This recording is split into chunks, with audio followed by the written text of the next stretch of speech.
Hey everyone, did you know that you can calculate the cost of college with our college cost calculator? First, you'll fill out some basic financial information, and our calculator will provide a personalized estimate for your expected family contribution, or how much you'd be expected to pay per year. In our Hub tool, you can then see your predicted cost at a specific school. Visit the link in the description below to sign up and estimate your cost of college today. So quick note, obviously, is that throughout, when something says you or your, that's going to refer to the student, whereas when it asks for the parent's information, that's going to obviously refer to the parent. So this is the information that we entered previously, again, all fake, but just information. And you basically need to have your social security number, which you need to create an account, first name, middle initial, and last name, as well as the date of birth. This is the student demographics section. Next up in the student demographics section, we need the student's email address. So we'll do that real quick. Re-enter that. Oops. And then also enter a telephone number.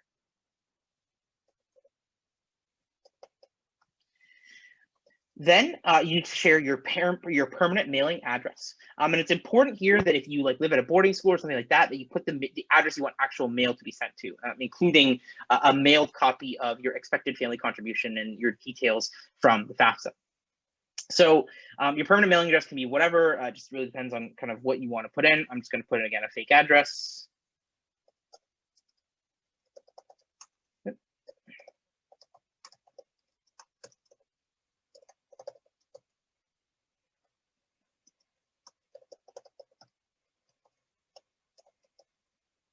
Okay, again, just a fake address there for simplicity's sake. Next up, they'll want to know your residency. So in this case, have you lived in Massachusetts for at least 5 years? I'll just say yes for simplicity's sake. If you say no, they'll want to know your state of legal residence. If that's still Mass, that's fine. They'll also want to know when you became a legal resident of Massachusetts, i.e. similar to when you started high school. So you can kind of just answer that truthfully. And then you got to share what your citizenship status is. Now, this is really critical because I'm sure many of you in the audience are international students. You are eligible to use the FAFSA and apply for student aid if you are A, a US citizen, or B, an eligible non-citizen. And eligible non-citizens are usually permanent residents or depending on some sort of refugee status. That's the other category of eligible non-residents. And I'm just going to zoom in a little bit more so that everyone's has visibility into what I'm looking at.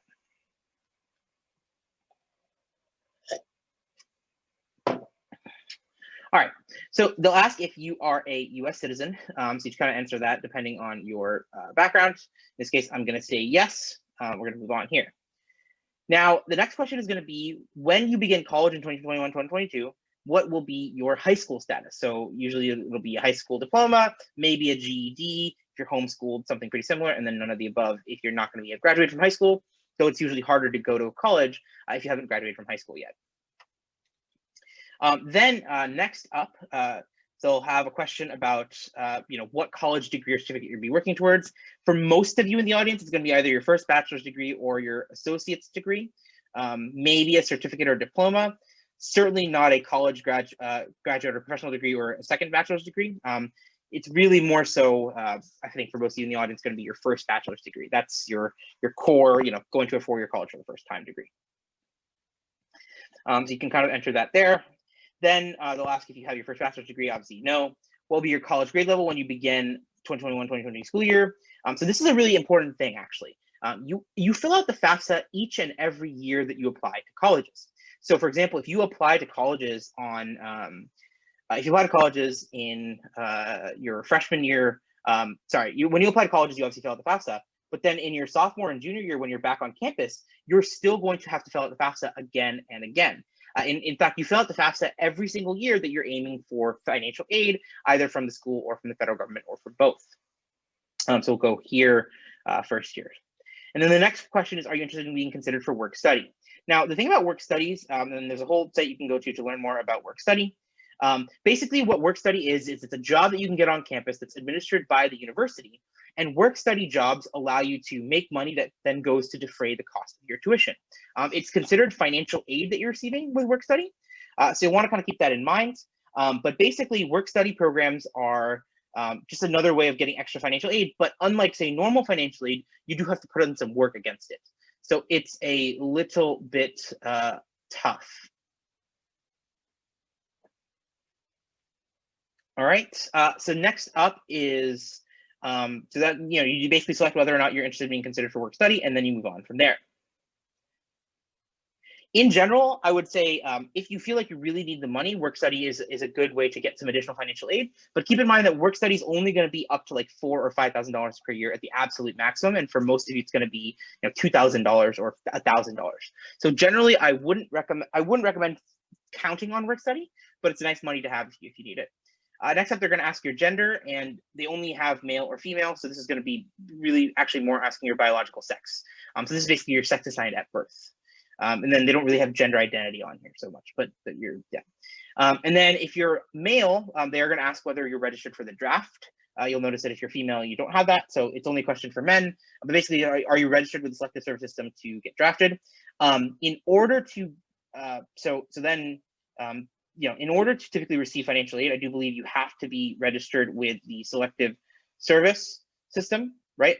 And in general, if you want financial aid and you're a male, you do have to be registered for the draft. In practice, no one's been drafted since the 60s, so it's not going to really have that much of an impact on you. But if you're a male, you do have to do this. Otherwise, a lot of colleges will consider you ineligible for financial aid. So just do that. Just do that. Cool. Then they'll ask for your driver's license number if you have one, as well as your driver's license state. That's totally up to you if you want to fill that out. If you have one, though, you are required to fill it out. Then they want to know a little bit more about your background. So if you were a foster youth, right, they'll want to kind of know about that aspect, and they'll also want to know about your parents. Now, this is usually going to be either your parents or your guardian, whoever's basically completing this FAFSA form, and it's going to be the primary person funding your education that is a parent or guardian, right? So college and beyond.